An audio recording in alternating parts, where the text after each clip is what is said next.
Welcome. Thank you all for coming. I'm going to stay on script in the spirit of just keeping to the point, maybe bucking the trend after yesterday's election. Regardless of how you feel about the outcome, of course, I think it's important to recognize that as a country, we, and indeed all nations, still have a lot of work to do to build an economically efficient, secure, and resilient energy system that supports all of our collective aspirations. And if you care about clean energy, which is essential to addressing climate change and local pollution and so on, it looks like we really have an uphill climb ahead.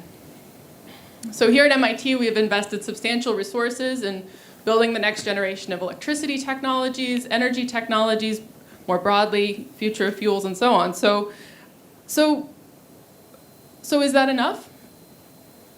Well, the promise of these technologies really depends on two important words that I think Bill will address this evening, and that is political economy. So I do a lot of work on China's energy system, and in the last past year, about 20% of the wind energy that China generated actually went unused.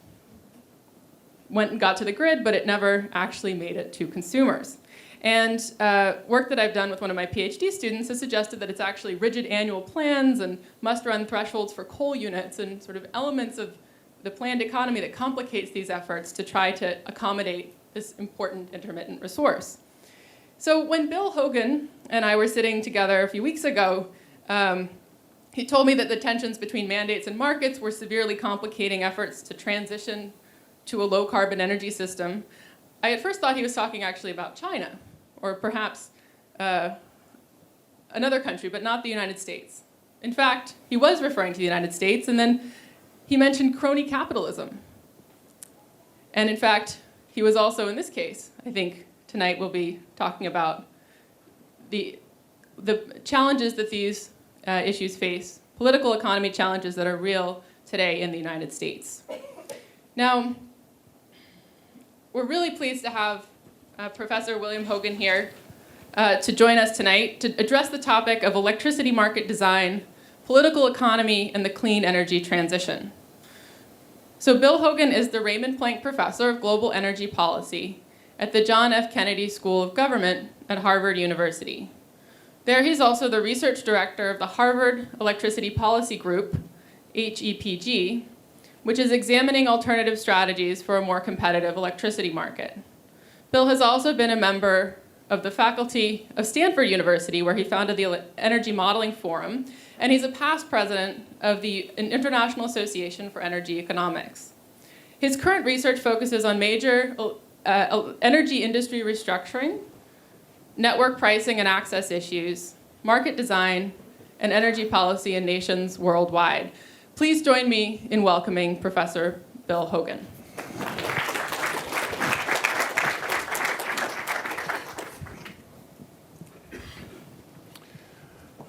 Thank you very much, Valerie, and I was happy she related the conversation which took place in my office a few weeks ago, which was, just for the record, before the election. So this was a subject which I was already thinking about, and as a result of that, I went in the direction that you will see today. It's not just what Valerie was talking about, but it is trying to address this question of the interactions between basically analysis and trying to understand what we're doing here in this clean energy transition, and then the political constraints that come and have such an effect on what we're doing all the time. And there are two critical things I want to say before I get started. One is I don't speak on behalf of anybody else, which I always have to say. And second is that part of the motivation here is to make the case that the kinds of things that are going on at places like MIT and Harvard and so forth are actually important in this conversation. And I hope you'll get over your depression if you're depressed, but you'll actually try to address these questions. So the clean energy, going green, this transition, I won't read everything here. You can read it yourself, but the message is not news. It's quite familiar, is that the scale of this problem is just enormous. Just not just the United States, but globally, that we're going to have to completely reconfigure the energy systems. Electricity is a very important part of that. And I'm going to argue that at the moment, we don't have a very good idea of how we're going to do that. And by that I mean we're going to have to invent things that we haven't thought of yet, and new technologies and new ways of organizing these grids. And that problem of innovation, it's not just a problem of taking what we already have and just putting it in place. That's not my view of what the problem is. And if it were, then everything would be a lot simpler. But I don't think it is. And as a result of that, we have to think about how to support that innovative process and how to allow a lot of things for new ideas to come in. And this is a place where that dovetails with the conversation about electricity restructuring and markets, because if we do a good job of doing that, then we can stimulate all kinds of things that we haven't thought about. If you have somebody comes up with a new technology, a new technique that you haven't thought of, and puts it in place that can exploit the open opportunities that are in this market, that will be to everybody's benefit. If we have to wait for a central planner to figure it out, most of these things will actually be overlooked, or you won't be able to do it. So it's critical to think about that as part of this larger problem. And we have the evolution of things like the smart grid that we keep talking about. But the smart grid requires more than a Nest thermometer, the thermostat. It requires some system in place, including the incentives, so that people can take advantage of those technologies and get the right signals. And when they are responding to those technologies, they're doing more good than they are harm, because we have sent them the right signals. And if we don't, we will be more in trouble. So it produces a lot of things like open access for entry and innovation, smart pricing, and then, of course, internalizing the externalities, the kinds of problems that we're all familiar with, and I'll give some examples of that. Good market design with efficient prices, I'm going to make a case as an essential, necessary part of that, and I'm going to talk a lot about that. And then finally, compatible infrastructure expansion rules, which is another kind of complication where we're doing not so well. So we're going to talk about that. And I thought I'd put up here, for those of you who think they know what's going to happen, a little reality test. So here's a couple of surprises that you are the kinds of things that I appeal to, and I want to say that we don't know what's going to happen. We're going to be surprised by all kinds of things. So on the left, we have a story which appeared about a week or so ago, about the TVA nuclear plant auction set for November, for next month. And the two critical facts here is that you have a TVA nuclear plant they've been working on for years, the Belafonte plant. They spent about $6 billion so far. It's not finished. There's actually 2 units, as I understand, and they're incomplete.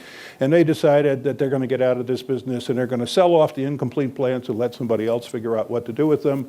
And the reservation price, after having spent $6 billion on getting this far, they set the reservation price as $36.4 million. So this is what I'd characterize as the kind of thing where, well, we thought we knew what we were doing, but we were wrong. And you can be wrong in really big ways. And this kind of situation is not unusual. So if you want, the story says it's unprecedented. The part that's unprecedented is having the auction. But if you go to Shoreham, where they spent $6 billion and got no electricity out of that nuclear facility, this is not an unprecedented situation. If you go to the Whoops power plants in the Northwest, which old people like me remember, when it happened, it was the largest municipal bankruptcy in the history of the United States. So that was a series of nuclear plants that went bankrupt and were shut down. So you can get surprised, and it can be very bad news. Or the picture on the right, which I often like to appeal to, which I refer to as the shale miracle, where we had people, George Mitchell and others, working on this problem, and they chipped away and took lots of different kinds of technologies and put them together, and they finally made the breakthrough where they could put all these things together and get it working and start producing natural gas and oil from those shale facilities. and boom, it just took off. And we had a massive increase, and that's the kind of thing, massive increase of something which is not zero, but certainly cleaner than some of the other things, zero carbon, but cleaner than other things. But it's a great demonstration of the fact that this system can respond extremely quickly if you can get the economics to be really competitive with the alternatives. The biggest barrier to entry is to try to bring in technologies which are too expensive. That's always a problem. But if you bring in something which is better than the other things that are out there, all of this stuff about we can't absorb it very fast is just, I think, just look at this and you see what happened with the shale case. So that's important. But what I want to talk about today in that context of thinking about the enormous uncertainty, the importance of markets and getting things in place so that we can move in the right direction that we want to go with this clean technology, I want to talk about this interaction with the politics and the analysis that goes on. And I selected here 5 subjects that I'm going to try to go through quickly. I actually had a much longer list, but I have constraints on time, and I probably will run over time if I don't shorten what I'm about to say. So I've got 5 cases here: the successful market design, where the policy challenge was open access and non-discrimination and access to the high tension grid. And of course, the fundamental challenge was physics. So the physics of that system actually mattered, and we had to think about how to do market design. And we ran into serious political complications in those discussions, which I will summarize.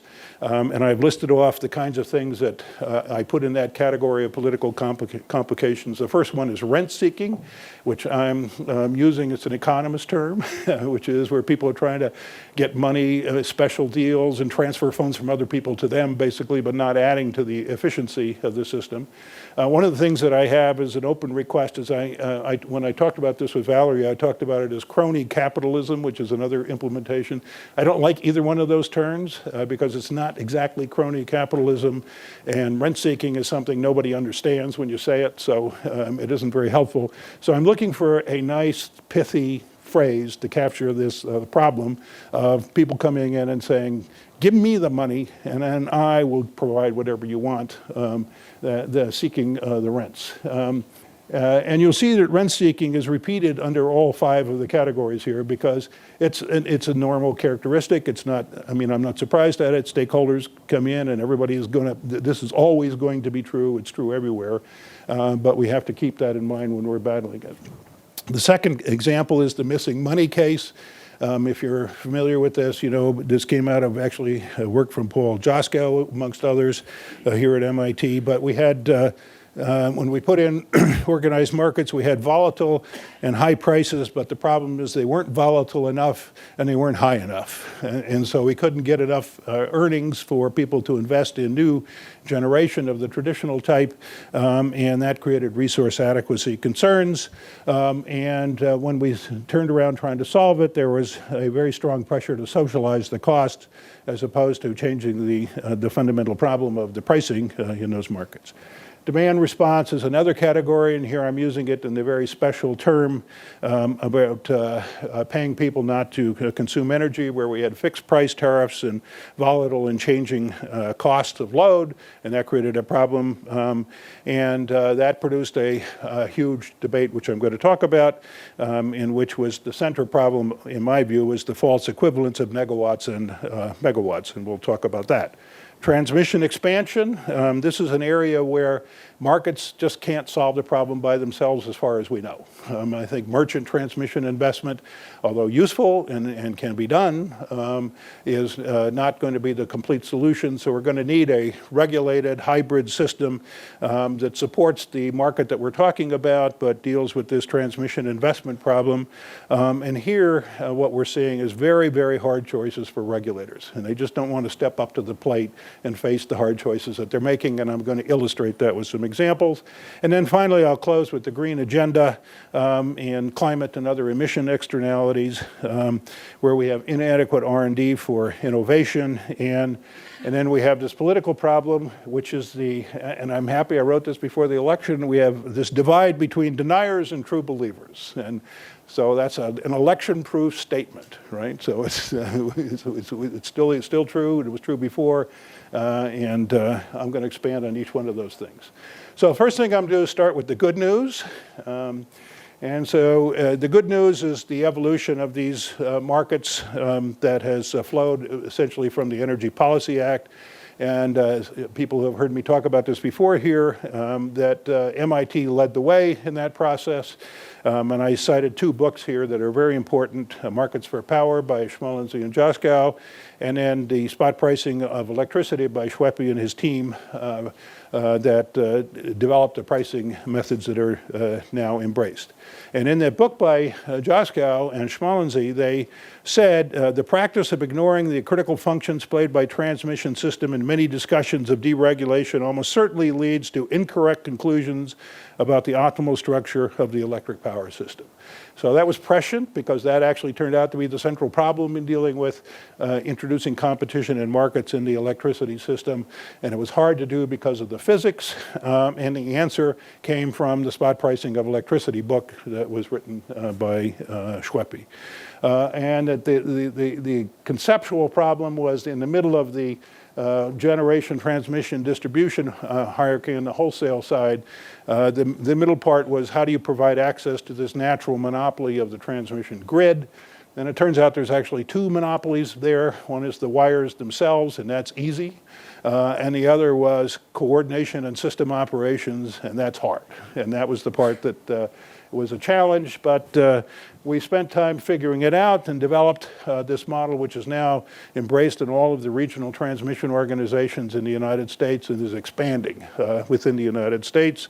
And that's the picture on the right, which I refer to as the bid-based security constrained economic dispatch with locational prices.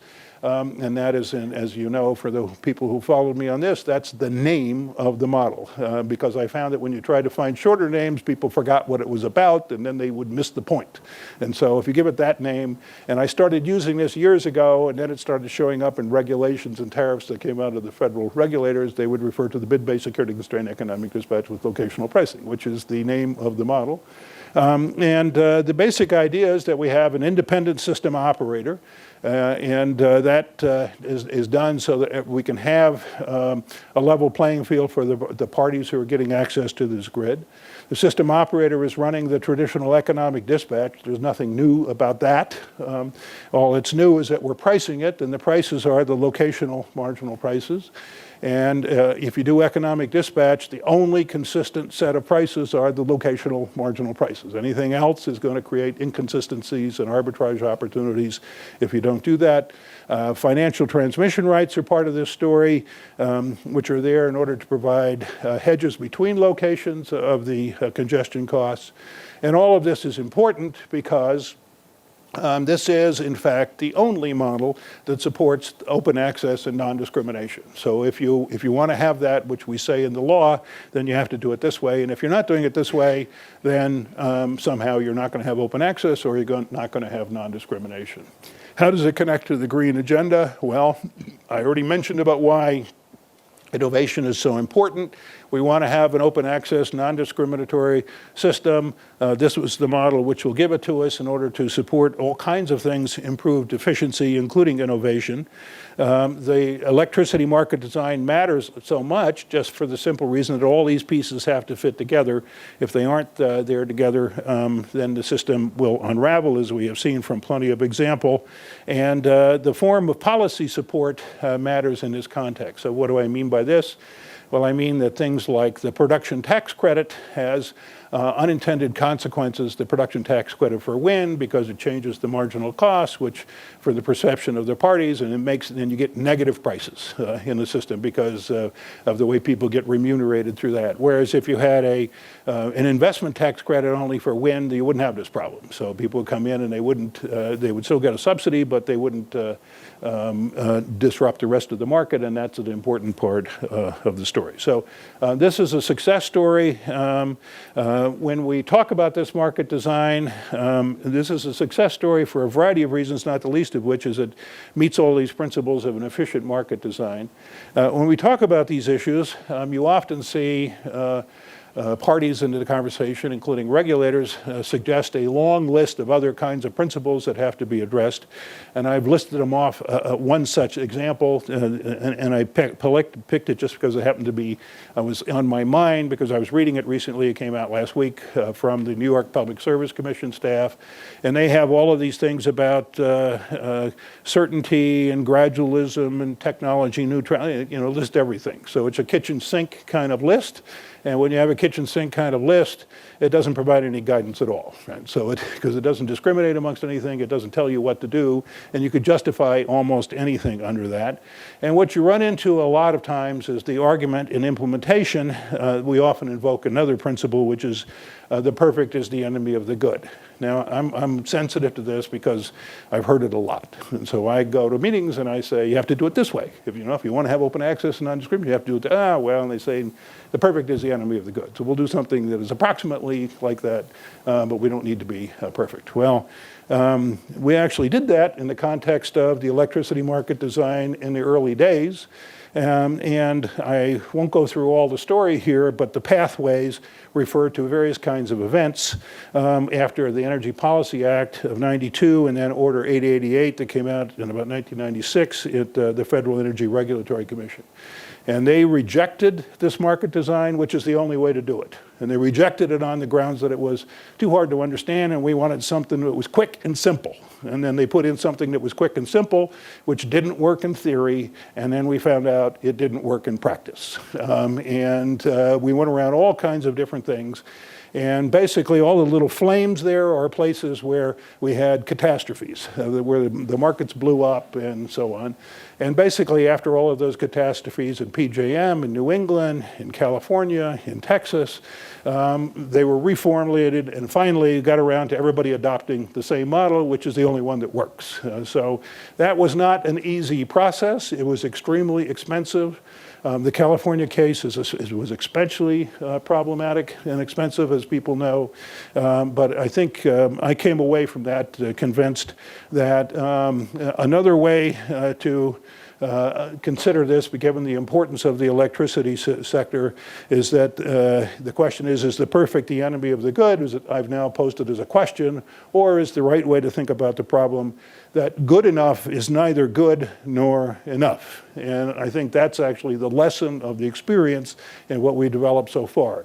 Sticking to our principles and having something which hangs together and is economically efficient and works consistent with the broader things would have been much better and a much quicker process than the process where we went through, where we sort of said, well, it doesn't matter too much and we can let all these things 1,000 flowers can bloom, different models, and all that sort of nonsense. Now, central to that story is this textbook example of the classroom of efficient markets where you have supply and demand and equilibrium and prices. And what Schweppe and his colleagues did was generalize that problem to talk about the locational constraints in transmission networks, but the idea is captured in this picture. And this is important for a variety of reasons.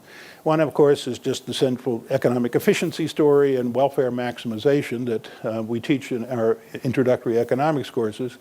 But another point that is extremely important is that if you have this kind of framework and you're getting these prices right, as we say, and part of this was motivated by people asking at the Nodal Trader Conference about a week or so ago about how do we know when we got the prices right? And getting the prices right, these equilibrium prices which vary over time, is extremely important because those are the prices at which the parties, you can think of this as lots of decentralized decisions then if you have those prices. So now generators have an incentive to do the thing which is economically efficient. Load has an incentive to do the thing which is economically efficient.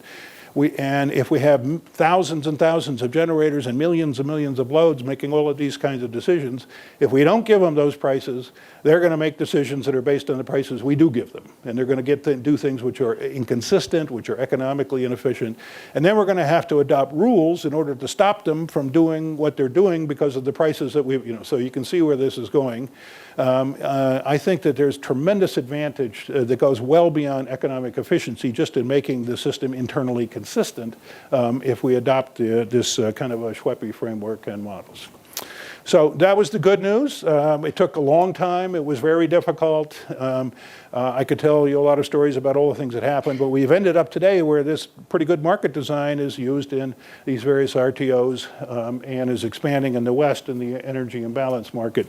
And now we're going to talk about the other news that's relevant to this. So the idealized story about the perfect market from the classroom, of course, isn't reality. And the real problem is there are complications that we have to run into. And we could have incomplete markets in practice for a variety of reasons. One would be a policy not to have a market. So that's a whole different set of conversations where we say we're going to have vertically integrated monopolies and we're going to let them waste the money as opposed to doing it some other way. But I'm not going to talk about that problem. We could have avoidable market design flaws, meaning things that if we thought about it a little bit, we wouldn't do it that way. Or we could have imperfect implementations of even pretty good market designs. And then we can have market failures that are fundamental characteristics of the technology. And a good example of that is the transmission expansion problem that I talked about, or correctable market externalities like carbon and such. So there's a whole series of ways that we deviate from that perfect ideal, and we want to address that. But the message here is to make the prescription, the policy response, should reflect the diagnosis. So when we come along and we say we have a problem with a particular policy and it's not working properly, and then people say, well, therefore we can do anything we want, or therefore we can say, well, let's have a mandate and we'll make people do the right thing, even though they don't have an incentive to do the right thing. And that's where you get in trouble, and what you should be doing is analyzing it and then saying, given that problem, here's a fix that's consistent and will make things better. And I'm going to try to go through various examples of market reform, hybrid market design, monetization of externalities, and I won't talk about the last item, but this is targeted supports for low income or related policy purposes. We don't want to get into the trap, which is a particular problem, especially in developing countries, where because you want to subsidize some segment of the population, you subsidize everybody, and then you never get out of the box. It's just a really serious problem. So you want to have targeted supports. So the first one is the missing money problem. So what's the missing money problem? Well, what we found after operating these markets for a while was that this version of the standard supply and demand story wasn't quite working like we had envisioned. And the important part was out there when the system was constrained, and we were out in the high-priced region, where when we designed this, and this is actually a picture that came from discussions in the UK when we were designing it there, it's the same graph. We assumed that there would be demand participation and people would be bidding in, and when the system got tight, prices would go up because of the bidding of the demand participation. We didn't get it. So for a variety of technical and bureaucratic reasons, we don't have that demand participation. And secondly, we have a series of rules which are embedded in these markets, which essentially choose the price of the variable cost of the last unit that's running as the market clearing price, which is a good rule down here and a good rule here, but it's not a good rule there because it misses this scarcity problem, this scarcity rent problem, and it's not drawn to scale. The missing money problem turned out to be a really big problem and something that people were going to have to address. And another way to look at it, and another part of the debate, is this is work that comes out of Texas from the Brattle Group, in which they did a lot of simulations. And over on the right, they say if we impose the reliability standard that we have, we'll end up with too much generation from an economic point of view. Prices will be very low, and then the cost of new entry, the cone, will be higher than what you could earn in these markets. So on the right here, you get this missing money. And if you didn't impose that reliability constraint, but you relaxed until the prices went up, and then you got an equilibrium between the two, you'd end up with a lot lower level of reliability. And these are two related problems. This missing money problem. I put this up here partly because I wanted to take note of the fact that there's a MIT PhD dissertation done in 1973 which explains this problem. So if you want to go back and read Mike Telson's dissertation, you'll see essentially the same point that's being made there. Oh, he didn't use the term missing money, but he does talk about these reliability standards. Now, when this problem first came up, people developed the idea that they were going to have capacity markets. The way this was going to be solved was having, in addition to the energy market I've already described, a separate capacity market where we somehow bid for capacity and pay people for capacity.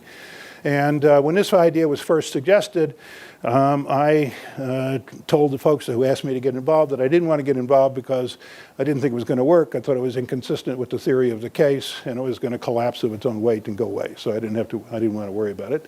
It turns out I was right about everything except the last part, which is it never went away. So it kept failing and kept failing, but it never went away. And then I was asked by some folks in California to look at this problem, which I'll tell you the results of that in a moment. But anyhow, if you look at the work that was done at the time, there was a description of the problem that is similar to the description I just gave in the introductory paragraphs of the papers, and then they would say, but fixing this problem of prices being too low when the system is constrained, the scarcity price problem, would be politically difficult, no, actually politically impossible, and we can't do it, and therefore we're going to have to do something else, and the something else is the capacity market. And if you look at those papers, that is the entire extent of the analysis and documentation in those two paragraphs, where they come and say, so it's just an assertion. It's politically impossible. We have a problem. We diagnosed it. We can't fix it. It's politically impossible. So we're going to have to do something completely different. And then we came along with these capacity markets, which you can see have been adopted in various parts of the United States, in particular PJM in New England, and the MISO, and so on. These capacity markets have just been a big problem. They have been one problem after another. And I won't go through all the details of that because I don't have time, but just let me say that there's been a lot of work, and the latest round of efforts has been to deal with the fact that we had capacity markets and we had auctions for people to provide capacity, and then when the system got tight and you went to get the capacity, it wasn't there.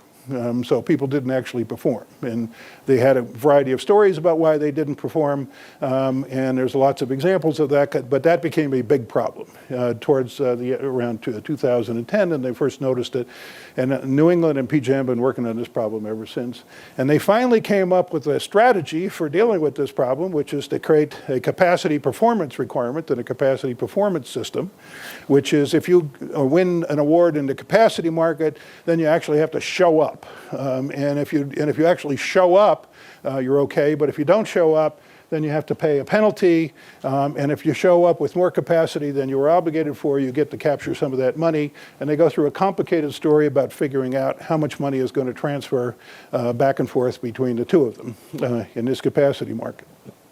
And if you think about this for a minute, you say, geez, this looks like an indirect way of coming back to the original problem which we had, which is we get the prices high when the system's constrained and we actually need them, and we'll provide incentives in the real time for them to perform well. And it turns out that that's true except for one, well, actually two problems. One problem that's associated with this is we have inconsistent pricing of shortages in these markets with the capacity performance payments. That's a technical problem about incentives and trying to evaluate what's going on. But more importantly is the last bullet on this chart, which is the performance payment. The way the thing is structured, and this is not by accident, the way it is structured is that the generators that have a deficit pay in, and the generators who are above their capacity receive the money, and then money stays inside the generating community.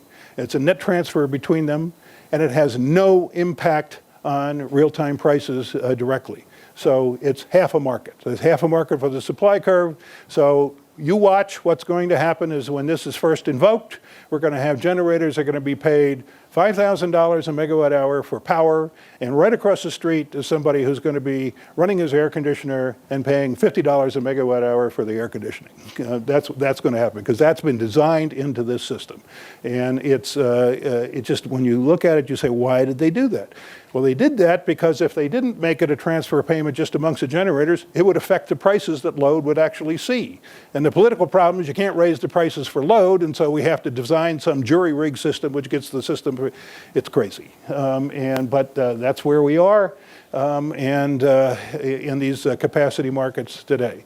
Now, in California, when I had this conversation and they asked me to look at it, I told him I'd read about these 2 paragraphs that said you can't fix the price, you can't improve the market design. And I said, I will come to meet with you, the California system operator, if we can do 2 things, which is, first is we get all the people from system operations in the room and we lock the door and they can't leave. So that's the first thing. And second is we ask the question, suppose we set aside these first 2 paragraphs that say it's politically impossible and ask what would it look like if you actually wanted to deal with the scarcity pricing problem and how could you actually do it. And at the end of 2 days, we drew this picture. And the picture says basically a very stylized energy demand, but the idea is that one of the other problems that we had in these markets is that we were not valuing or pricing the operating reserves. We just assumed that that would fall out of the system with a fixed requirement for operating reserves. But that doesn't make any sense from an economic point of view. Actually, when you have very few operating reserves, they should be worth a lot more. And as you get more and more operating reserves, they should be worth less. That's sort of economics 101. And the advantage of recognizing that was that you could provide a stopgap for the failure of demand to participate into this market, because you can get the scarcity pricing in and then come through the operating reserve story. So you can go through the picture on the left when the system isn't very constrained. The operating reserves don't have much effect on supply and demand interactions, and the prices aren't very much different. But on the right, when the system is constrained, the operating reserve demand raises the prices from there to there, and you get a big impact on what could happen, and that could provide a way of solving this missing money. And the California folks said, this is really good, this would work if we could actually adopt it, but of course we can't adopt it because it's politically impossible. So then we go forward to a conversation that took place in Texas, and I'm going to skip over some of the details of this here, but I'm happy to go through, tell you what the story looks like. And we said, if we took that and we actually tried to figure out what that operating reserve demand curve looked like, what would we do? Well, we would do something that the industry has been doing for a very long time, which is calculate the value of lost load and then the loss of load probability, and then that would give you a nice demand curve and would tell you how much you were willing to pay to get into additional capacity. And you have to do a little bit of an adjustment here, which is what's called X in Texas, is the quantity that is a minimum contingency reserve, so that when you get down below that quantity of reserves, you start curtailing people because you don't have enough reserves. And then the price should go to the value of lost load. So there's a jump there. It's not just this probability over some period in the future. So that's where the structure comes from. And this was actually now adopted in Texas, where it turns out it's not politically impossible. So they actually had a big conversation about capacity markets, and they said, we don't want to have a capacity market. We want to have an energy-only market, and we're going to use this as the way of dealing with scarcity. And then the results for operation in the first couple of years here now, and we see data for 2015, particularly in red. And you can see it follows the shape that I showed you before, sort of gradually, and these are 5-minute intervals, which the prices are up there. Now, when you look at this graph and you hear about this from the point of view of Texas, you will hear that it's not working in Texas. And what the generators who are saying this say, what they mean is it's not producing a lot of money for generators, and which is true.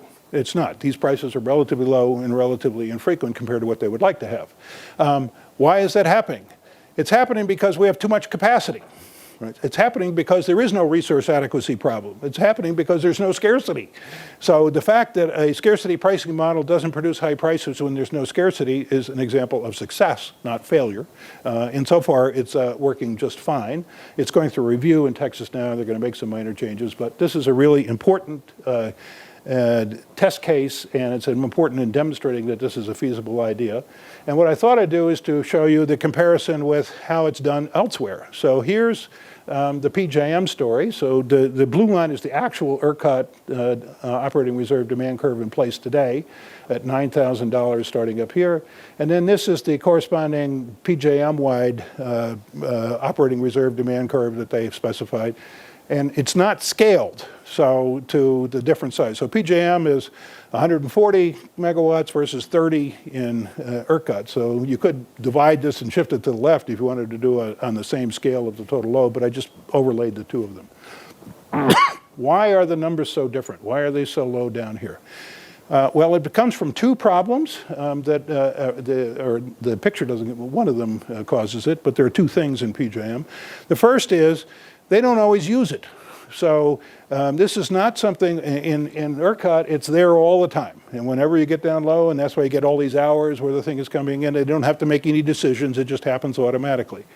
In PJM, they have to declare an emergency. So you have to declare a shortage condition, which they don't like to do because what happens when you declare a shortage condition raises prices. And we don't like to raise prices, so they don't declare it very often.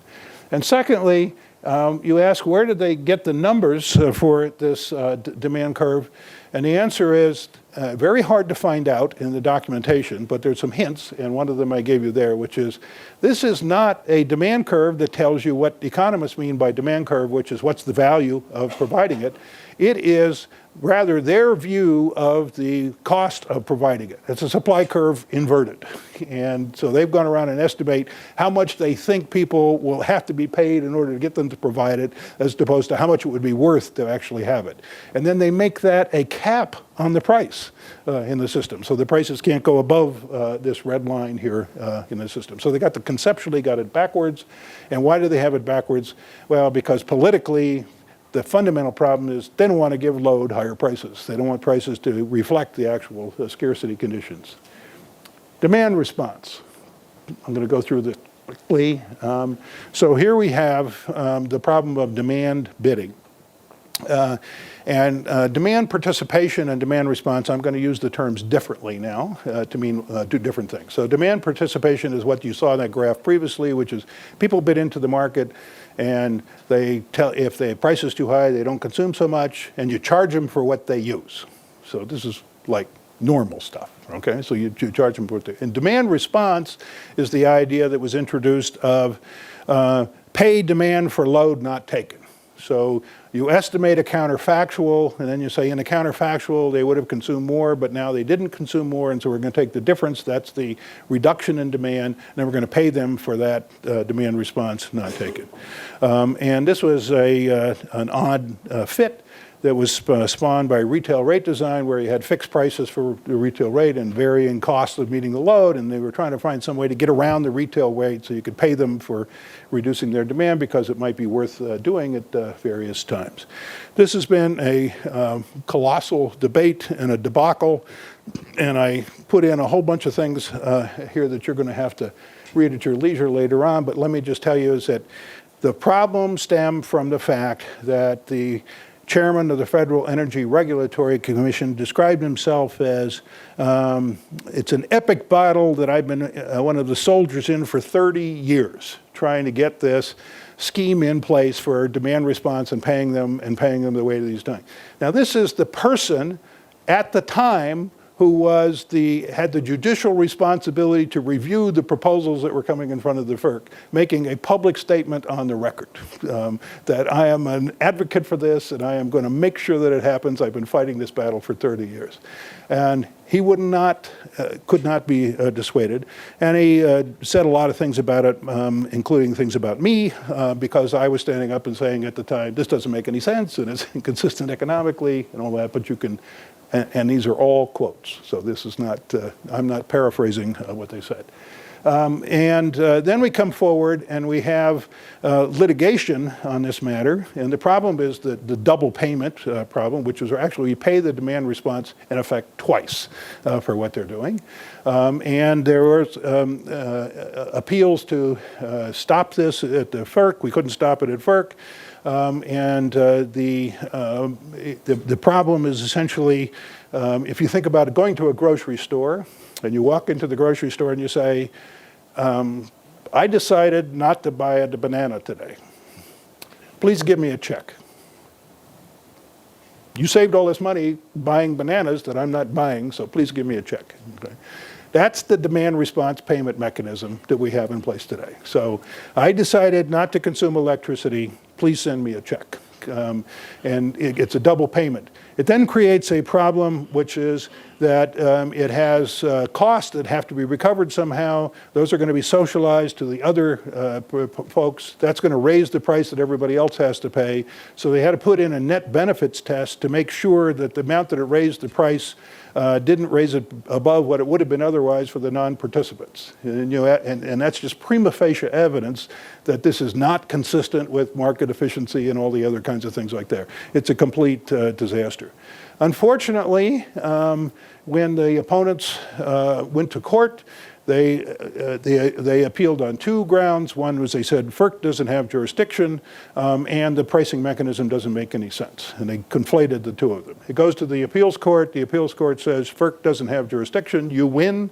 And if you thought, and if people thought that we were going to approve the pricing mechanism without the jurisdiction, it says you would have been mistaken, but we didn't reach that issue because the jurisdictional issue was enough.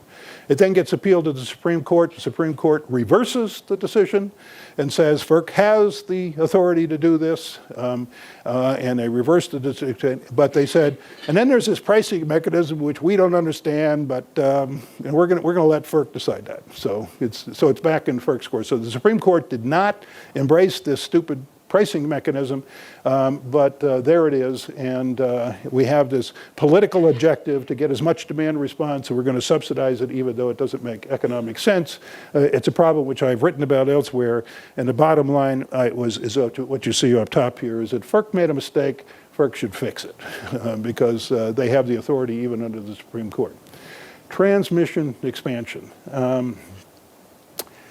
This is a really hard problem because we have large, lumpy additions to the transmission infrastructure. It has a material effect on prices and conditions in the market. So you can't make the decisions based on what economists like to do, which is the usual marginal change. How can you make a little marginal change? And you can do that for some things, but this is an area where that can't be done. And then there's enormous spillover effects on other parties. And basically, you have to make people pay to participate. So it's got to be a regulated kind of system and so on. So the first response of the federal regulators, who, again, because they wanted to build a lot of transmission, was, well, why don't we just mandate it and we'll socialize the cost. And then they tried that, and it went to the courts, and the court said, you can't do that. So that you don't have the authority to do that. You can't socialize the cost across everybody. You can only charge the beneficiaries. There was a lot of toing and froing with that. And then finally, FERC came back in Order 1000, which is a very famous order, and they said, okay, yeah, that's what we're going to do. We're going to do a beneficiaries pay, and that would have a lot of characteristics which I have laid out here. I'm going to skip over most of them other than just to say the critical element was that the cost should be allocated to the beneficiaries. And what actually happened? Well, in theory, you can see what happens here, this is from Order 1000, which says the beneficiaries have to pay. In practice, you can see one of the cases that went before the Seventh Circuit in this case, using PJM, applying what they thought was an acceptable method under Order 1000, which was basically socializing the costs. And so the double talk that goes on under Order 1000 is say we're going to have a beneficiary pay system, but everybody benefits, and it's really hard to say, and there's multiple projects, and we put together in portfolios, and you switch them over here, and then you switch this way, and then pretty soon, so we're going to socialize the cost. Okay, so they start with beneficiary pays, and they end up with peanut butter being spread across everybody. And that's where we are today.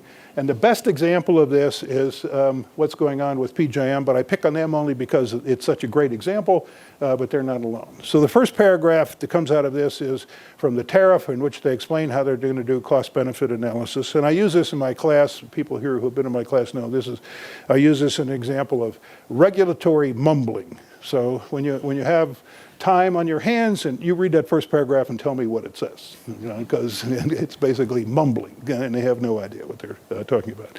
Then you go down to the actual details of what they do in their cost allocation, and they divide by voltage category, and they say, well, for some of it, we're going to spread it across everybody, and for the rest of it, we're going to use a methodology which is called DFAX. Now, and then for low voltage stuff, we're just going to do 100% with this DFAX methodology. And the DFAX methodology says, well, if I increase load in this zone and I satisfied that by increasing every generator in the rest of the system by a small amount, so it's proportionally distributed to how much power would flow over this line? That's the calculation that they do. what does this have to do with anything? I have no idea. It's completely unrelated to the benefits. There's no benefit calculation. It's nothing. But that's the methodology that they actually use. And then I get to the point I wanted to make here, which is the artificial island case, which I thought was going to be the terrific opportunity, because here we had a situation in New Jersey where they were going to expand, and PJM did the selection of the project, PJM did the calculations of everything, and PJM did the benefits analysis after Delaware asked them to do it. So there was no dispute over the choice of the technology, and there was no dispute over the numbers, because they were all done by the same institution, which is very rare if you follow these kinds of arguments. You know, most of the stuff is arguments over the numbers, but this one is accepted. And what was the characterization? Well, I've highlighted it for you, which is that approximately 90% of the cost of the project have been allocated to Delmarva zone, and only 10% of the benefits go to the Delmarva zone, about which there was no disagreement. So everybody agreed that this was true. Now, if this passes the test of being a beneficiary pays system, then anything does, right? So if anything, if this could be, what could not if this passes the test? It goes up in front of the Federal Energy Regulatory Commission, and it says the complainant has said that this doesn't satisfy the beneficiary pays principles, and they say, we disagree. And we just say, well, we got mumble, mumble, mumble, and we can mumble, mumble, mumble, and we disagree, and we're going to go forward with this. Fortunately, Cheryl LaFleur, who is our local commissioner down at the Federal Energy Regulatory Commission, dissented. And she said, come on. You can't be serious. This can't possibly satisfy the beneficiary pays test. The complainants have clearly established that that's not the case. So I thought this was going to cause Order 1000 to completely unravel. It goes back to PJM, and then you see the press release this summer, which is, well, they decided for other reasons not to go forward with the project. So this is now unraveling. But it reveals the fact that the transmission cost allocation methodology is driven entirely by an unwillingness to do anything other than socialize the costs and to confront the difficult questions that come up when you're trying to say you benefit and you don't, and we're going to allocate the cost that way. Finally, the green agenda, and then I'll quit. So the way to think about this problem, in my view of the world, is provided by Google, naturally. We had the Google mantra that they developed several years ago of renewable energy less than the cost of carbon or cost of coal, and I included in that fossil fuels in general. And the basic idea is that if that were true, if renewable energy was, it would be like the shale oil thing that we saw before. So it'd come in, it'd be terrific. We'd see a lot of it, and that's what would happen. It's not quite there, but we might have renewable energy that's cheaper than the cost of fossil fuels, carbon, coal, plus a carbon price, so a carbon tax or something like that. And if that were true, that would be good, and then we would, climate policy would go forward with a mix of mitigation and adaptation. Or we could have the final case, which is renewable energy is more expensive than the cost of fossil fuels plus a carbon price. And then it becomes basically an R&D problem, but not a deployment problem, because it's too expensive. That's what that message means if we've got the carbon price correctly. In the case of Google, they gave up on trying to make it RE less than C because it was too hard. But it does raise this question of how much do we support the development of clean energy technologies. And here's where we run into this divide between people who want to do nothing and people who find no clean technology that is too expensive. Right? They're all terrific. Matter of fact, they'll make the economy grow. So here's a study that's quite recent from the National Academy of Sciences. I was a participant in this, The Power of Change, in which we were looking at these questions. And I won't go through the graphic, but we spent a lot of time trying to address this question of where do we sit in this picture. And what we came to is that we're in the third category. Basically, that we're not there yet. That renewable energy technologies, particularly if you take a global perspective, are just too expensive. The picture on the right is the graph that shows all these different technologies with levelized cost numbers that come from the Energy Information Administration. I'm sure we'll have a lively debate over these numbers later, but this was scrubbed as carefully as we could do at the time, and it drove the conclusions. And the conclusions that came forward from this were divided into the two main barriers and emphasized two overarching recommendations. This is the terminology from the report. And I'll let you read this. But basically, the first one says, we need a price on carbon and other emissions because if we don't have one, da-da-da-da. Okay, so you got all the problems that we usually have. And on the other end, it said that the technologies are too expensive. So we don't want to be deploying the technologies, or very many of them. We may have special cases in particular locations where that's true. But broadly speaking, this is an innovation problem. We need to invest upstream in R&D, which was very different than what we thought at the start of this problem. So, and that's a big challenge. And then the two recommendations are basically of that character: significantly increased emphasis on supporting innovation in clean energy technology, and of course get the prices right by appropriate prices for pollution, including both carbon and the particulates and other things that are actually important. And I've quoted a lot of things from the summary of that report, but it's very consistent with the Google framework that I talked about before. And of course, very different than what we're actually doing. So the first one is the social cost of carbon. Well, that's highly uncertain. There's all kinds of problems, da-da-da-da, you know. So, but that's the right question. So what's the social cost of carbon? So that's what we should be focusing on. And then when we decide what we're going to do with that, then things which are a lot more expensive we shouldn't do, and everything that's cheaper we should do. That's the way I think about the problem, and that's what we should be doing. This is from the interagency working group that's been doing this update for those of you who follow it under different assumptions. And EPA settled in the Clean Power Plan, settled on this $42 a ton number as a way to kind of characterize the sort of mid-range estimate of what we should be doing. So what are we actually doing? Well, there's lots of different stories out there. I picked two. I picked one because it was done by somebody from MIT, and then I picked the other one because it's very recent. Okay, so the first one was Germany, and this is the work of Denny Ellerman, whom many of you here may know. And basically, they looked at the period of 2006 to 2010, and he concluded that the implied price of carbon from the wind subsidy in Germany, I converted it to $2,007 from euros in the paper, but using exchange rates and all that, was approximately $76 for wind and $740 a ton for solar, for the subsidy, if you think about how much to it. So that seems to me a little inconsistent with this story. These prices are just, we're doing things which are just too expensive. But it's not just Germany. So here's California, which Chris knows well, and here's the recent round of auctions. On the left are the carbon prices that are coming out of the cap and trade system, which, as we know, recently failed to clear exhausting the capacity. There were credits that were left unpurchased, and it fell to the floor that was set administratively that you couldn't sell them for less than that.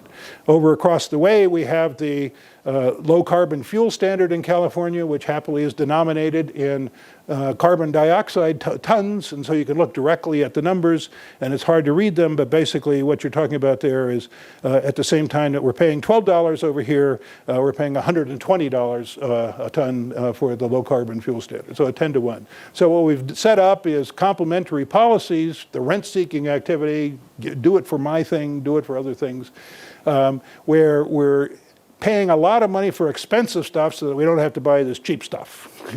And it makes no sense. And we could certainly do enormously better than we're doing here if we could just get over this political hurdle of adopting a carbon tax or some similar kind of price that's associated with it.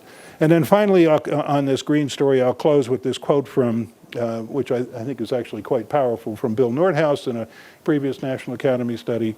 And the message he's talking about here is brown taxes or carbon taxes and things, fossil fuel taxes versus green subsidies.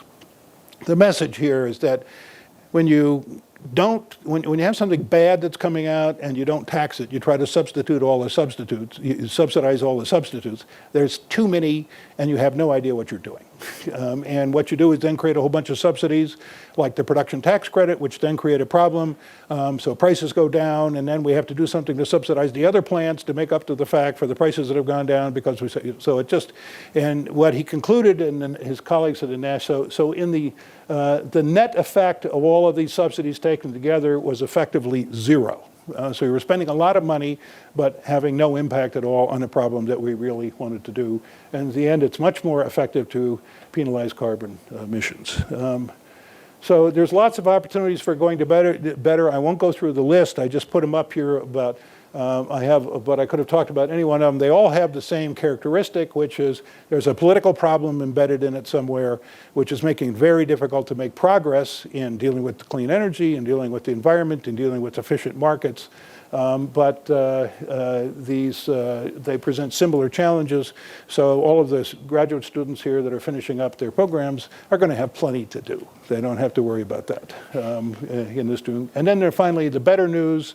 This comes from just a couple of recent decisions that have come out of the Federal Energy Regulatory Commission, where they are actually using fundamental principles to kind of analyze what's going on and coming up with new policy prescriptions. And I cited two of them. One is their Order 825, which is, you can read about here, but has a whole lot of things about pricing and settlement intervals and making things internally consistent. And they're doing the right thing. And they're doing a good job. It's taking forever, but they're doing a good job, and that's a good example. And then the recent FERC FTR order for PJM, in which they have fixed some of the problems that have been created in that. So it's not all bad. There are some things going on that are really good. And then, of course, we have MIT. Right. So, and MIT is doing all kinds of good things in this domain. I just cited some of the studies here. And the bottom line is that what you're doing in these studies, I would characterize as that what I'm hoping to illustrate by the counterexamples is good analysis that transcends political correctness. And we've got political correctness on the progressive side and political correctness on the conservative side. And then they're in the green agenda is a good example of that. But we got a real problem, which is dealing with the climate problems, and we would like to do that in an efficient way. And I don't think it's that hard to do, but it does require the one other characteristic of successful policy interventions, which I have learned over the years, which is relentless repetition. Thank you. Are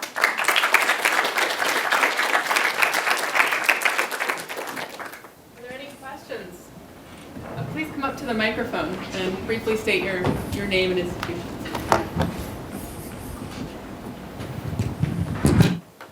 Arne Hessenbrook at MIT. We had this conversation before, Bill, but I would like to try again. So when you argue that the price of renewables should be compared to the price of carbon in here, and if it doesn't work, you decided that it was the third option, and then we should push the activity back upstream to the original to fundamental research. That ignores a lot of stuff in the way innovation works.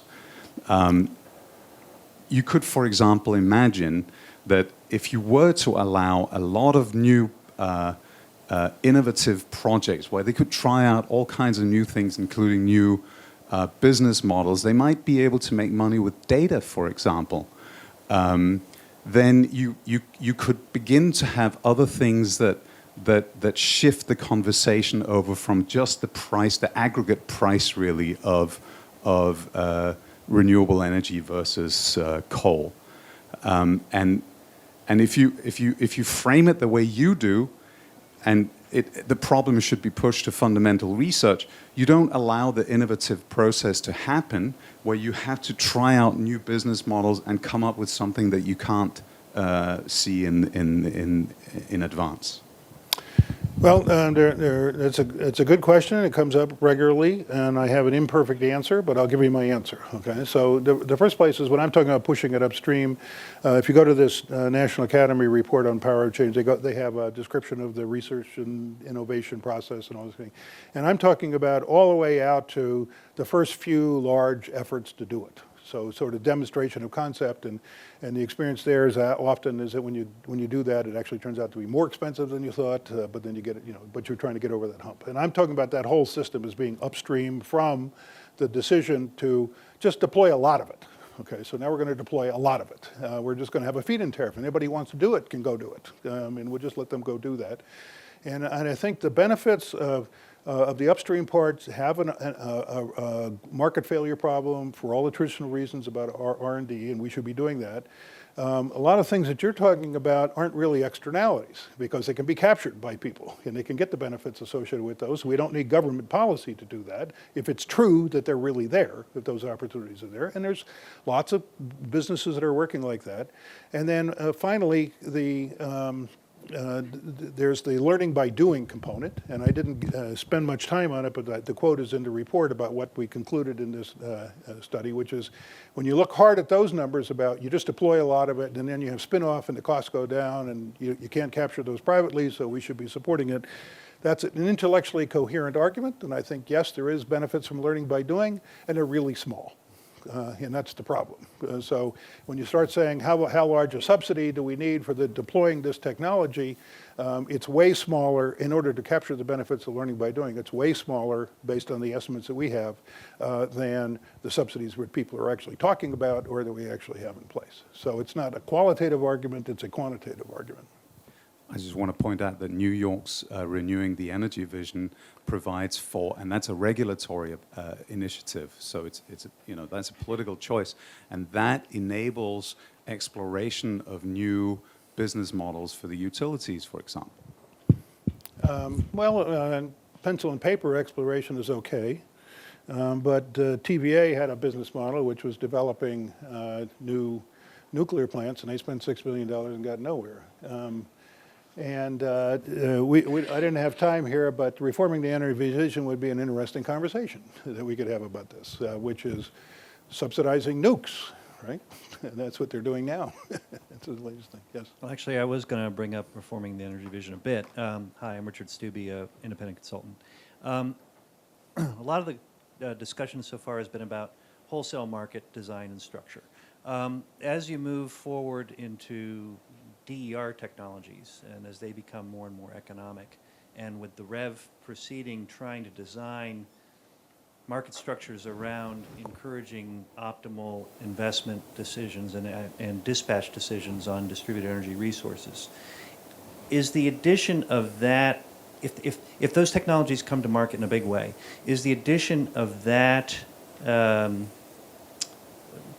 new set of markets and pricing signals going to help alleviate some of the problems that are embedded in the wholesale market structure and market designs that exist today, or by virtue of the fact that maybe there's imperfectness of wholesale market structures, the overlaying of this new edifice of distributed energy resource markets on top of something imperfect causes additional imperfections and complexities and problems. Do you see DER as being a trend that's going to help move towards the future we all aspire to, or being an additional complexity and make the problem worse, essentially? Well, my official answer is I don't know, because I think it's an empirical question. But it does raise a problem with the REV, which is one of the reasons on my list here, but I didn't talk about it. So, the Reforming the Energy Vision talks about distributed energy resources and demand participation and all the other kinds of things that we're going to enable.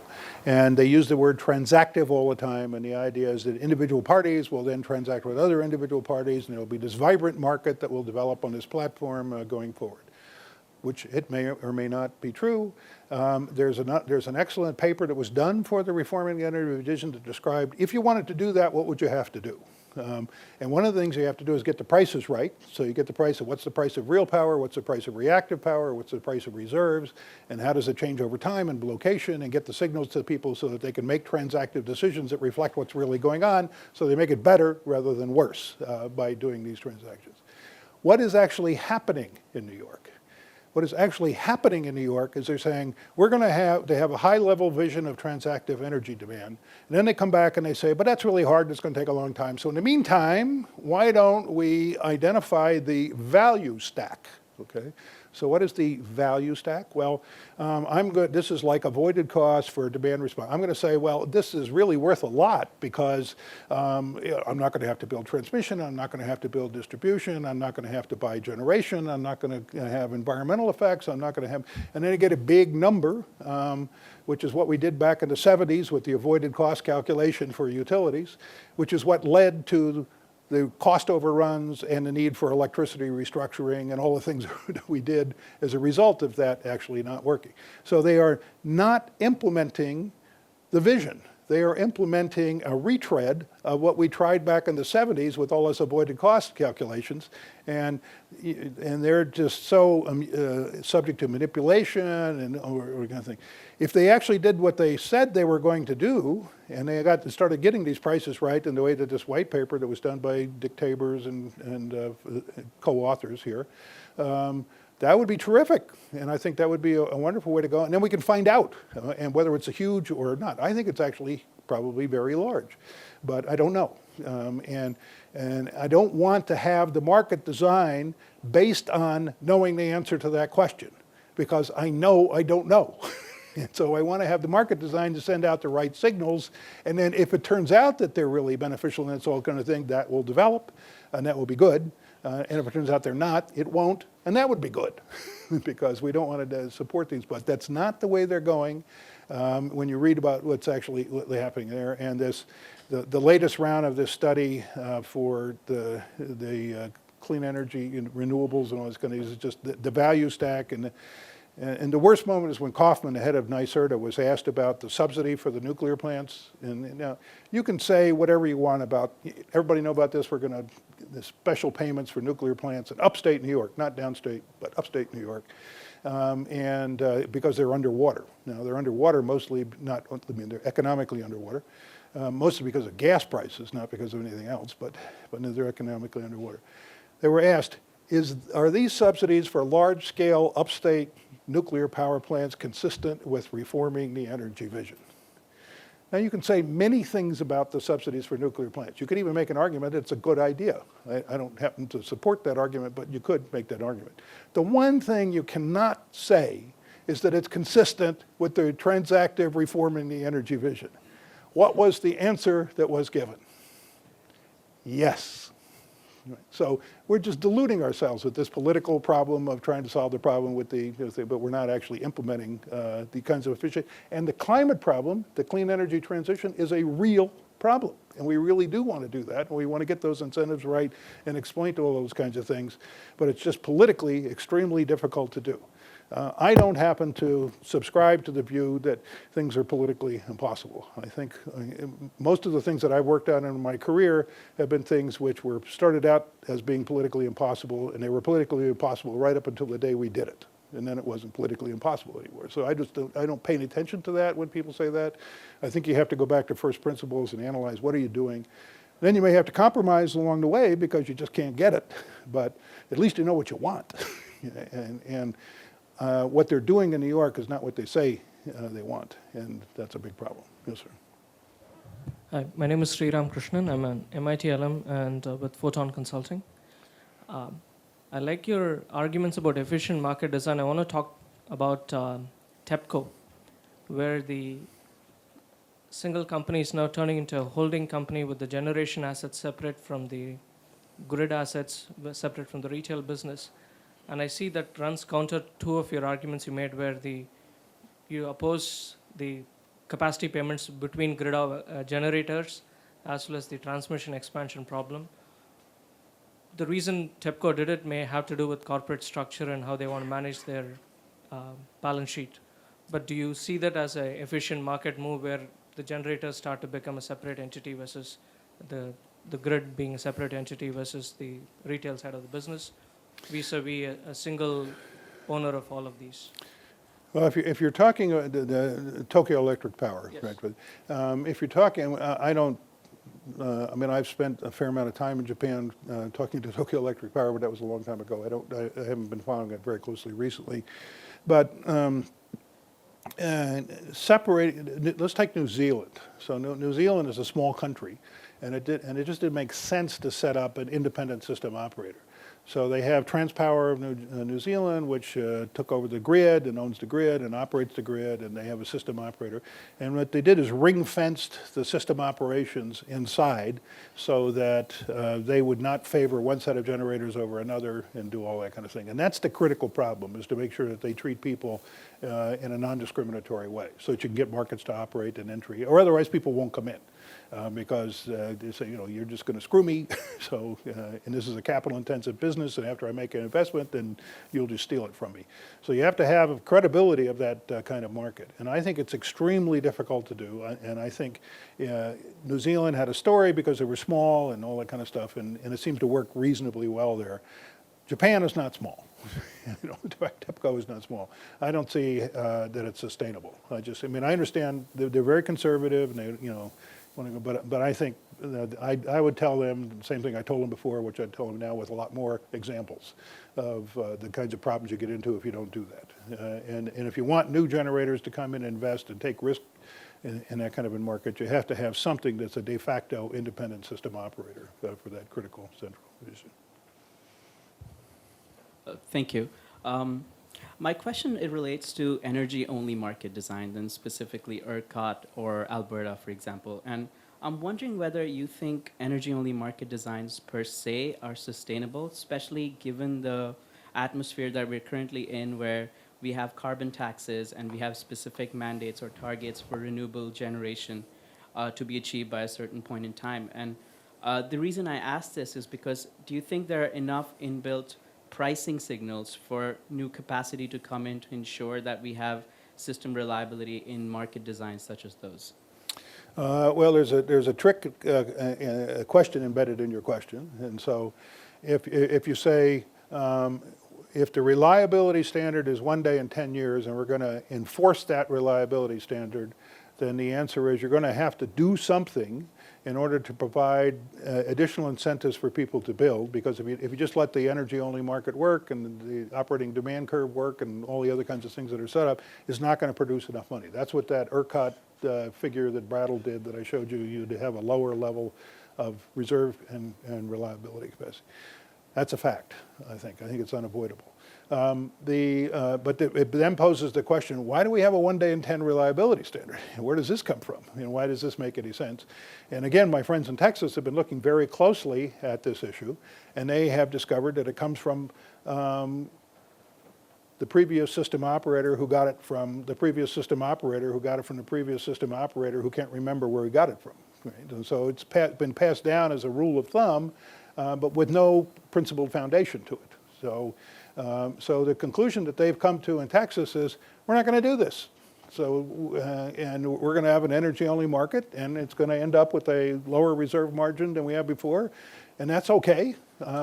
Most of the outages, like 95% of the outages that get into the newspaper, are not caused by generators on the high voltage grid. It's all caused by the local distribution system, and the 1 day in 10 standard has nothing to do with that. So we're concentrating on 5% of the outages and then imposing this very high standard and investing all this money in order to, so it doesn't make any sense. So they've actually made that decision. And so I think they've got a very good chance of making this all work and everything going fine, and they'll go forward. If you don't make that decision and you say we're going to have a 1 day in 10 standard, then the energy-only market can't supply, and you're going to have to do something. Now, you don't have to do a capacity market. You could put in a very conservative operating reserve demand curve, which would be consistent with the principle that you're trying to be conservative. And so you just shift it over to the right a little bit, and then it'll produce more money, and it'll be very reliable, and you'll get 1 day in 10 reliability, and you get the. So there's different ways to do that, and the advantage of using that modified. And I've written about this, the advantages of using that is that you solve this problem because of making a complete market, because now the prices go through the load. And so people invest in making their load more flexible. It makes distributed generation more valuable. It makes all these other kinds of things. And you don't have to have special regulations for all these other things to overcome the fact that you haven't got the prices right in the first place. So I think energy-only markets can work if you ask the question properly about what you're trying to do, and then you should implement it. And I think the construct of capacity markets is not, in the end, isn't going to give us what we need or want, and it's not working very well.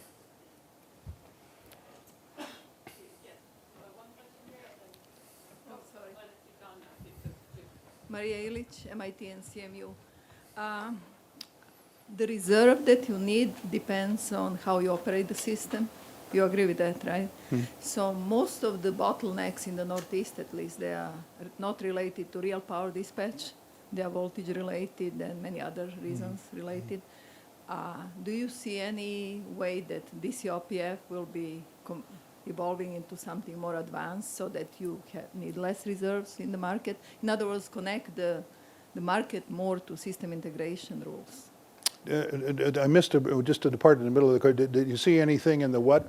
In redesigning or enhancing the clearing mechanism to go from DCOPF to, let's say, ACOPF so that you capture, for example, in New York, you don't need to build that new DC line. You can fix it many different ways by managing voltage. So that is, I mean, there have been so many estimates on how much you can save on that, but there is no incentive nor market redesign to take care of that. Well, I wouldn't say there's none, but there's a lot of this is, I mean, some of this is a research problem. So RPE actually had a webinar last week about this proposal that they're trying to do, and they go through a lot of the things that you're talking about, and trying to get software that could actually deal with these complicated problems. And the more, and the better they can do, the happier I'll be, and the better we can do, and that would be good. So all of that kind of thing. But you still have the problem of pricing things in a consistent way given what they're actually doing. So they have approximate systems and approximate reserve levels and imperfect models and all that kind of thing. That doesn't mean that you ignore the pricing story. Actually, what you do is you try to develop something like they have in Texas, which is consistent with what they're doing and tries to capture the principal element of this scarcity problem. And I think that can be done, but it's an extremely slow, excruciating process through FERC. And it's extremely difficult because every year, Paul Joskow talked about this years ago, which is that we set up this independent system operator. How do we resist them essentially getting captured by all of the market participants? And then they see their job as suppressing prices. And they do all kinds of things to suppress prices. That's a real problem, and it continues to be a problem, and they make decisions all the time, and they're trying to, and if you want to have a market, and you want to have open access and non-discrimination, and you want efficiency, you can't be suppressing these prices. You have to let them do what they want to do. Now, you deal with market power, that's a separate question, and you shouldn't let people exercise market power, but in the competitive framework, you can get very high prices sometimes. And it's a cultural problem, it's a political problem dealing with the regulators, and it's not easy, but thank God we have MIT to do all these great studies and explain exactly how these pieces fit together. Jesse. Hey, Jesse Jenkins, MIT. So I'm all for the importance of short-run price signals from energy-only markets, particularly scarcity signals, to coordinate short-run behavior on both the demand side and the supply side. I wanted to talk a little bit about the long-term incentives, though, of energy-only markets, a question we've talked about before, but curious in your latest thoughts. Given that we're starting to see more and more capital-intensive resources like renewables with low variable costs that are long-lived assets, facing potentially uncertainty around demand growth, can't count on demand continuing to grow monotonically into the future. How do investors in energy-only markets face long-term risk and uncertainty, and do we need other mechanisms to address potential risk aversion or exposure to uncertainty and get the desired amounts of investment in the long term? Well, this is a good question.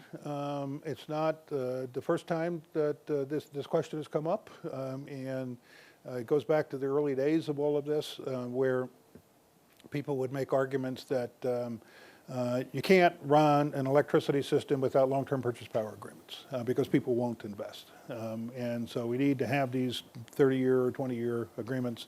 And the fact that people, build lots of factories for things that are in competitive markets that have long lives that are expensive in other industries is kind of, well, that's different, and we have to have it here. I think the jury is out on this as a theoretical matter. I'll tell you my own bias in this matter, which is I don't believe it, that the incentives aren't going to be there. And when we do look at the places where people are making these choices, let me give you two examples. One is Texas that I've already talked about. So what is the problem in Texas right now? We have this scarcity pricing mechanism, and there's too much generation coming in. So the big problem is why are they investing in all of this stuff and all of this new capacity given these low prices? And there's a few complicated stories that we could go through, but it is not the problem that everybody's holding back and they're not investing because they don't have the incentives in order to invest. So they're having exactly the opposite empirical experience that you raise as a concern. If you go to Alberta, Alberta is the other energy-only market that I know a little bit about, and they do it a different way, which is they sanction market power. So they allow people to withhold unilaterally in order to raise prices, and you can see it in the price duration curve. It's very effective, and it works extremely well, and if you want to exercise market power, you can make more money. What happens in Alberta? Which is, well, the Alberta regulator does a forecast every year, a few years out, and they see load growing and capacity declining or not growing enough, and then they see their reserve margin going down, and the thing is going to collapse. And then next year they have another, and it's all shifted one year, and it goes, they're going to collapse. And then the next year it's all shifted one year, and it goes, so there's always this story about in the out years, in the far future, we're not going to have enough capacity, but we have too much right now. And in fact, if you think about the way people make investment decisions and schedule things coming in, that's all completely consistent. So they come in now, and then they wait a little later, and then they come in later, and so the investment's placed. So there is no evidence in that market that people are failing to invest in this, and that's an energy-only market, then they don't have these capacity support payments. Now, if you suppress the prices, that's a different story, right? But that's not because of, long-term. Well, actually, it is. I mean, if you suppress the prices, I want a long-term agreement if I'm going to make investment, and I want to be paid more than the prices that you're going to get in the marketplace. It's not just certainty; it's I want more money. We have one final question. Very short. Thank you. Hi, thank you, Mr. Hogan. I have a question more specific about New England market here. And so, as you know, there is a RGGI, the Regional Greenhouse Gas Initiative, which is mandatory market-based initiative for reducing carbon emissions, and impose carbon cap and carbon prices here in all the states in New England. But this initiative will end in 2020. So, and there are quite some discussion going on in Nepal, what is going on after 2020, and I want to know about your opinion. Should we go ahead with the energy market with carbon price, or we should introduce more capacity market for the renewables, or we need more like central government interventions? Well, that's too easy a question. So now remember, RGGI, I'm not a RGGI expert, but my understanding of the original story with RGGI is that we know this isn't going to solve the world's problems on carbon, and we know it's a little region, and we know blah, blah. What we're trying to do is just go through a demonstration effect. That we know how to do this, we can do it, we can make it work, that it fits into all these markets. They have succeeded. Okay, so that it demonstrated it can work, and you can do all these kinds of things. But then it was never the intention that RGGI was going to go it alone all by itself. And it's too small. It doesn't matter in the global scheme of things.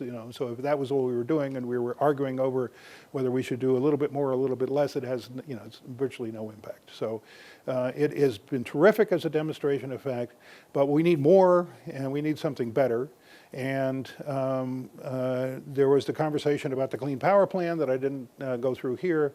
The conversation, the paper I wrote about the Clean Power Plan last year is different than the one I'd write today, which is the one I would write today is sayonara, right? So because the promises of the new president-elect. But it doesn't change the problem about carbon. We got to go do with it. And I think the constraints of the Clean Power Plan were horrific unless we could, in fact, strengthen something like RGGI, which is one of the possible solutions for implementing the Clean Power Plan. Not one that I thought was likely, but if we could get it, that would be really good. I think we ought to focus much more on RGGI and CARB and the California system that's linked with other things. And if I had my druthers, I would keep arguing that it's too complicated to do as a cap and trade. I mean, the whole argument for cap and trade, as I always understood it, was it gives you, from an economist's point of view, and under certain circumstances, an efficient outcomes, the same as if you had a tax, and it's politically easier, right? So we can implement this cap and trade, but we can't implement a carbon tax. I think the evidence suggests that it's not so politically easy. And so I come back to, okay, let's go look at this carbon tax much more seriously.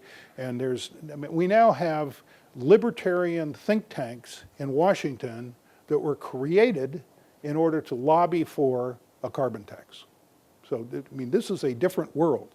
We now, in the previous Congress, or the current Congress, but previously we had the House vote to say the sense of the House is we're not going to have a carbon tax.